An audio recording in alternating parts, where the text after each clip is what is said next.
The Oscar nominations were announced on the 22nd of January, and the winners will be announced on the 24th of February. I watched all the Best Picture nominations, and I'm going to rank them from my least favorite to my most favorite. The Green Book, starring Viggo Mortensen and Mahershala Ali, directed by Peter Farrelly, follows the story of an African-American piano player who is very well educated. This piano player then hires a bodyguard/chauffeur who is Italian and is slightly racist. Do you foresee any issues in working for a black man? You in the Deep South? There's gonna be problems. The story was extremely formulaic. We've seen movies very similar that hit all the same beats that this one has. But I've never had fried chicken in my life. The movie doesn't say anything new, it doesn't say anything interesting. No, but why are you breaking my balls? The performances were both fine and believable, but it doesn't really make up for the poor story. I'm good. Black Panther is a movie starring Chadwick Boseman, Michael B. Jordan, and directed by Ryan Coogler. The story was kind of interesting. The motivations of the characters were fleshed out more than the average superhero movie. However, beyond that, it's very similar to a Marvel movie. There's a formula, they followed it.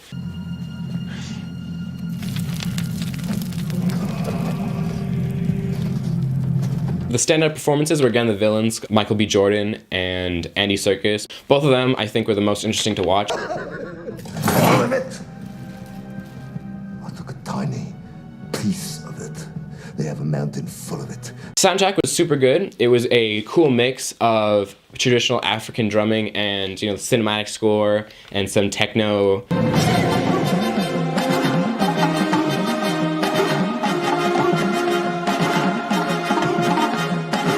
The CGI was surprisingly bad for a Marvel movie.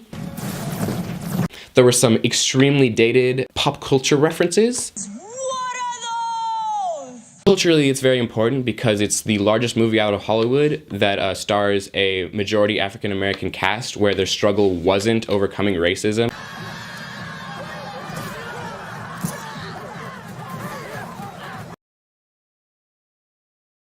Bohemian Rhapsody, starring Rami Malek, directed by Bryan Singer, is about the band Queen's rise to fame and the personal life of lead singer Freddie Mercury. So, write songs might be of interest to you. The story really had no surprises when it came to pacing or structure. Queen is whatever I say it is. You can play your own bloody drums then. The best performance by far was Rami Malek's. He really leads you to empathize with the character, but he was the only standout. Everyone else just did a fine job. What do you want? What is the truth? Can you be honest for once? Honest for once. Are you lying about your parents, Freddie? Well, I'm not lying about anything. I just... Soundtrack was amazing. It was Queen music.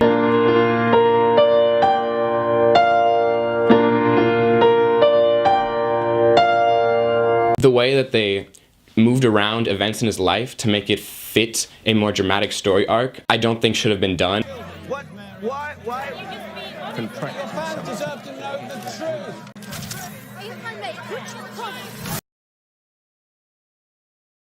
Vice is a movie starring Christian Bale, directed by Adam McKay, that follows the life and political career of Dick Cheney.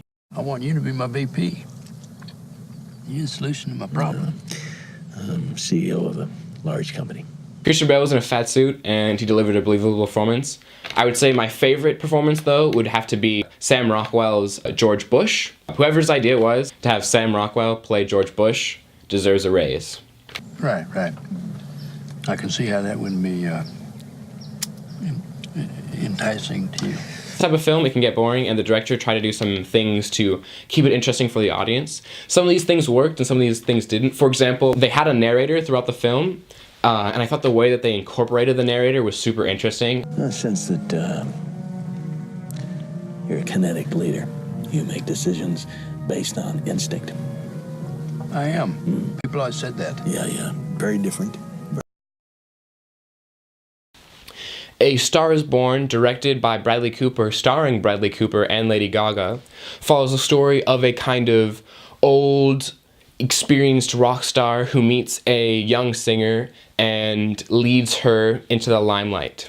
So listen, we're gonna sing that song, all right? This movie was pretty good, and by far the best part of it was Bradley Cooper, not his direction, but his acting.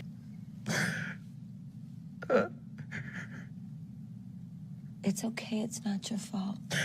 I'm sorry I did that. Tell me something, boy. Aren't you tired trying to fill that void? Or do you need more? Ain't it hard keeping it so hardcore? BlacKkKlansman, starring John David Washington and directed by Spike Lee, follows the story of the first African-American detective on the Colorado Springs Police Department. Him and a coworker of his go undercover with the KKK. Hello, this is Ron Stallworth calling. Who am I speaking with? This is David Duke. Grand Wizard of the Ku Klux Klan. That David Duke? God, last time I checked. What can I do you for? Well, The cinematography was pretty good, except for I feel like they overused the Dutch angle. I really liked the soundtrack, and it really added to the story.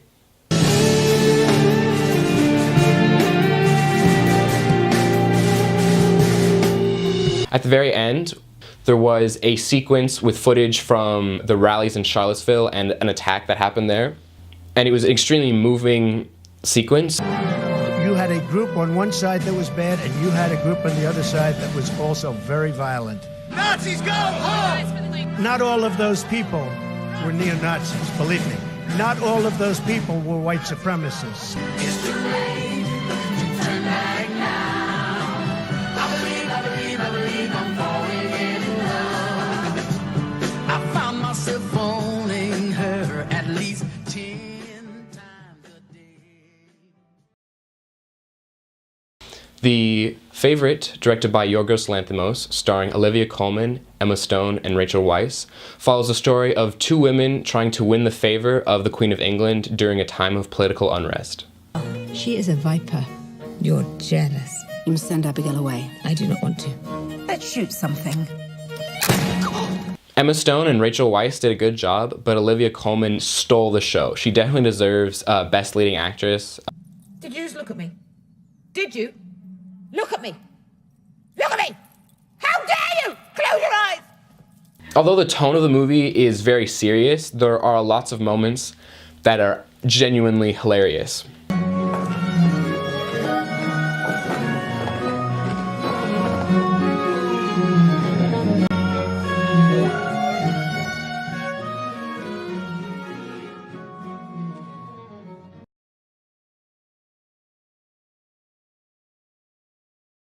Roma is directed by Alfonso Cuarón and stars Yalitza Aparicio. And the story follows this young, soon-to-be single mother who is a servant to a wealthier family who kind of takes her in as part of their own. Although it is a slow-paced movie, the director makes up for it with emotional moments and beautiful cinematography.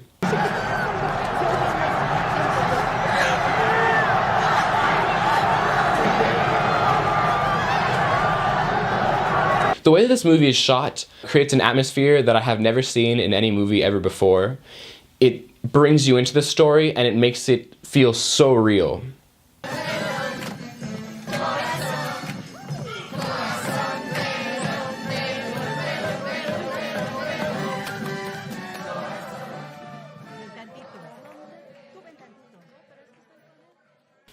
Reporting for Scott Center News, I'm Eoin Cunningham.